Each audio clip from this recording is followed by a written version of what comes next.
Hello everyone, welcome to the channel Your Math Notebook. आज की video में हम डिस्कस करेंगे permutation topic.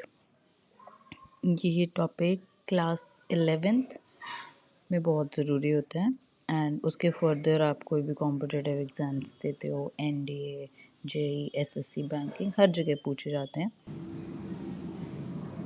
Permutation, arranging objects in order. ये परम्यूटेशन टॉपिक मैथमेटिक्स की ब्रांच कॉम्बिनेट्रिक्स से है, जहाँ पर काउंटिंग, अरेंजमेंट और सिलेक्शन होता है। उसी के अंडर परम्यूटेशन हम पढ़ते हैं। ये परम्यूटेशन में बेसिकली हम ऐसा कह सकते हैं कि जहाँ पर भी हमारा ऑर्डर इम्पोर्टेंट होता है कि किस ऑर्डर में हमें करना है या अरेंजमेंट की बात की जा रही है, वहाँ पर परम्यूटेशन का यूज़ करते हैं। आज के जो वीडियो का हमारा लर्निंग ऑब्जेक्टिव है कि एंड तक हम वीडियो में क्या क्या देखेंगे कि परम्यूटेशन का मीनिंग क्या होता है, जब भी ऑर्डर इम्पोर्टेंट है तो हमें कैसे परम्यूटेशन लगानी है, फैक्टोरियल का यूज़, उसका फॉर्मूला कहाँ और कैसे यूज़ करना है, और रियल लाइफ प्रॉब्लम्स में हम परम्यूटेशन का कॉन्सेप्ट कैसे अप्लाई कर सकते हैं। तो चलिए स्टार्ट करते हैं। सबसे पहले बेसिक क्वेश्चन कि व्हाट इज़ अ परम्यूटेशन, कि आखिरकार परम्यूटेशन होता क्या है। A permutation is a specific arrangement of objects where the order matters. यानी कि एक परम्यूटेशन वो एक अरेंजमेंट जहाँ पे उसका ऑर्डर मैटर करता है। फॉर एग्जांपल, जैसे मैंने यहाँ लिखना शुरू किया, पहले मैंने ग्रीन कलर यूज़ किया, फिर मैंने येलो कलर यूज़ किया। ये एक तरीके का अरेंजमेंट है। अगर मैं इसी में पहले येलो यूज़ करती और बाद में ग्रीन यूज़ करती तो ये दूसरे तरीके का अरेंजमेंट होता, तो दो अलग अरेंजमेंट हो जाते हैं। अब जैसे यहाँ पे हम एक एग्जांपल ले लेते हैं कि हमारे पास 3 लेटर्स हैं ए बी सी। ये 6 अलग तरीके से मैंने ए बी सी को अरेंज किया और हर जगह जो ऑर्डर है वो अलग है, तो ऑर्डर चेंज हुआ यानी परम्यूटेशन चेंज हुआ। जहाँ भी ऑर्डर चेंज वहाँ permutation change. When to use permutation. अब क्वेश्चन आता है कि हम लोग को परम्यूटेशन यूज़ करना कहाँ है, कि हम कैसे इसको यूज़ करते हैं। परम्यूटेशन जो है वो अलग अलग सिचुएशंस में जहाँ पर किसी भी चीज़ का सीक्वेंस या पोजीशन इम्पॉर्टेंट होता है, हम वहाँ यूज़ करते हैं। जैसे कि अगर क्वेश्चन में वर्ड्स होते हैं कि अरेंजमेंट आपको करना है या आपको उसको ऑर्डर करना है, सीक्वेंस करना है, रैंकिंग देनी है। फॉर एग्जांपल, जैसे बुक्स को शेल्फ पर लगाना है तो आप अलग अलग तरीके से बुक्स को लगा सकते हो।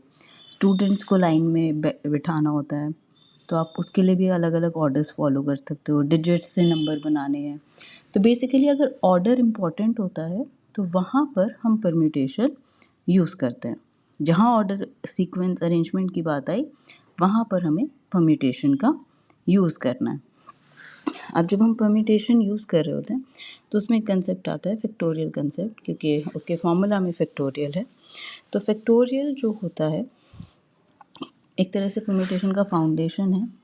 इस परम्यूटेशन के फॉर्मूला में हम फैक्टोरियल का यूज़ करते हैं।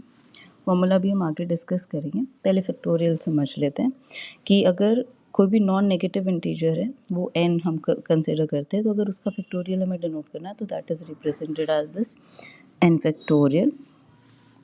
The symbol is that. और इसमें हम क्या करते हैं, n-1 यानी अगर मेरे को 5 का कैलकुलेट करना है, 5 माइनस 1 इज़ 4, 4 माइनस 1 3, ऐसे सो ऑन हम उन नंबर्स का मल्टीप्लाई करते हैं और फिर हम उसकी वैल्यू कैलकुलेट करते हैं। 0 फैक्टोरियल एक स्पेशल केस होता है जिसकी वैल्यू 1 होती है, और फैक्टोरियल्स हमेशा नॉन नेगेटिव इंटीजर्स के होते हैं। नेगेटिव इंटीजर्स के लिए हम फैक्टोरियल डिफाइन नहीं होता है, वो हम कैलकुलेट नहीं करते हैं। अब आ जाते हैं परम्यूटेशन के फॉर्मूला पर।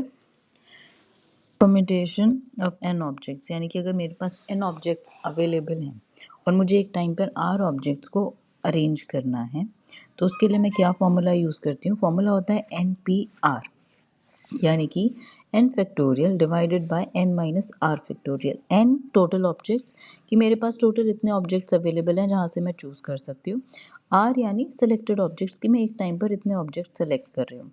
And this formula is for जब हमारे उन ऑब्जेक्ट्स की जो हम r ऑब्जेक्ट्स ले रहे हैं उसमें रिपीटेशन नहीं हो रही है, तब हमें क्या फॉर्मूला यूज़ करना है, NPR is equals to n factorial divided by n minus r factorial. Now this is an example कि अगर कोई बेसिक परम्यूटेशन का क्वेश्चन है, फॉर एग्जांपल से find number of permutation of 5 objects, total objects यानी कि n क्या हुआ है यहाँ पर 5, टेकन 3 एट अ टाइम, कि मेरे पास चॉइस मैं एक टाइम पर 3 ऑब्जेक्ट्स चूज कर रही हूँ, तो r यहाँ पर है, तो formula is n is 5 p r is 3, 5p 3, so 5 factorial divided by 5 minus 3 factorial which is 5 factorial minus 2 factorial जिसकी वैल्यू आती है 60। तो बेसिकली आपके पास 60 पॉसिबल परम्यूटेशंस हैं उन 3 ऑब्जेक्ट्स को अरेंज करने के लिए out of 5 objects.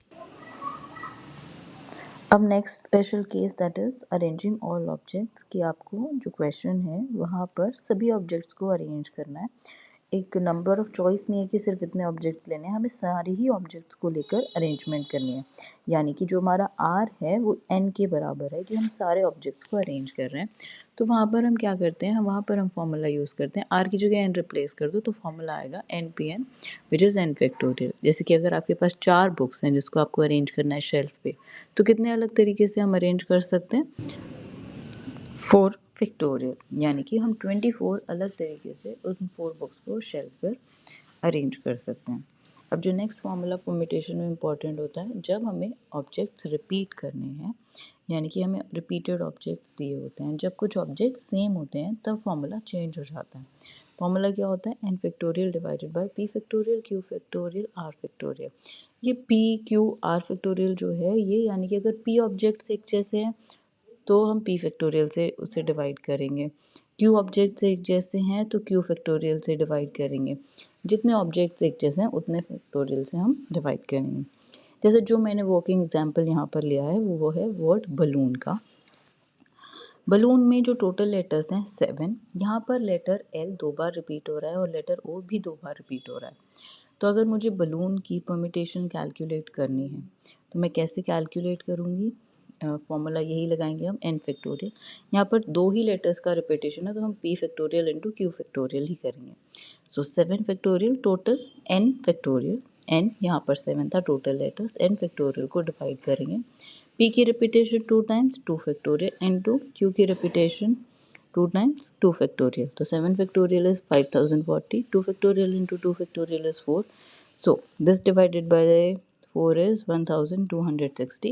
there are 1260 different permutation की। आप बलून जो वर्ड है इसमें जो लेटर्स अवेलेबल हैं उसको आप अगर अलग अलग अरेंजमेंट देते हो तो हम लोग उसको 1260 डिफरेंट वेज में अरेंज कर सकते हैं। परम्यूटेशन से रिलेटेड जो भी फॉर्मूलाज क्वेश्चन सॉल्व करने में हेल्प करते हैं वो हमने डिस्कस कर लिए हैं। अब बेसिकली जब भी आप एक क्वेश्चन पढ़े जहाँ पर ऑर्डर, अरेंजमेंट, सीक्वेंस, इन चीज़ों की बात की गई है, वहाँ पर हमें परम्यूटेशन का यूज़ करना होता है। परम्यूटेशन की फॉर्मूलाज यूज़ करते हुए फैक्टोरियल्स का खास ध्यान रखिए कि जो आप वैल्यूज़ कैलकुलेट कर रहे हो वो करेक्ट है, आप फॉर्मूला ठीक से लगा रहे हैं। क्वेश्चन को ध्यान से पढ़ो कि कितने चीज़ें दी गई हैं, क्या पूछा गया है, कोई रिस्ट्रिक्शन तो नहीं है, कोई चीज़ रिपीट तो नहीं हो रही, और उसके अकॉर्डिंग आप अपने फॉर्मूलाज को चेंज कर सकते हैं। आज की वीडियो में बस इतना ही। नेक्स्ट वीडियो में हम परम्यूटेशन से रिलेटेड इम्पॉर्टेंट क्वेश्चंस जो एग्ज़ाम में पूछे जाते हैं उसको डिस्कस करेंगे। ये 3 बेसिक क्वेश्चंस मैंने लास्ट में डाले हैं, आप चाहे तो सॉल्व कर सकते हैं।